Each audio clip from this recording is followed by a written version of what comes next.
Well, the war started and the Russian Tsars were a part of it, and it went on.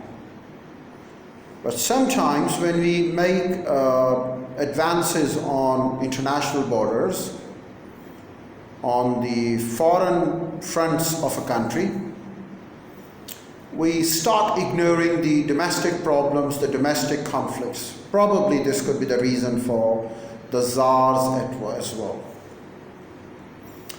Without giving you the details of the conflict, the Tsars had their role to play in World War I. The Tsars had their role to play in the diplomacy of Europe. And at that time, there were countering forces within the peasantry and labor of Russia who were cementing their relations, strengthening themselves to pose a threat to the empire. They came along with a revolution which is called October Revolution in history, and they led their military expeditions, which were very small in nature in the beginning. But the firm and the ideal thing about it, they made their victories, they made their successes. They made their initial successes in the far and distant part of the empire. And then they started manipulating on these successes. They started manipulating their strength.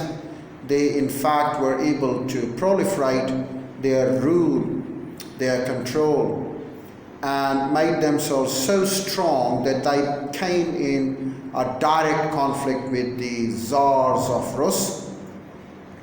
And the Tsar Empire was collapsed in 1917 when the war has not yet been decided. War was going on, and Russia had collapsed because of the domestic issues, because of the domestic conflict, because of the domestic revolution, and Russia fell in 1917, not to a European foe, not to the European hostility, but to a domestic force, but to the domestic counter forces.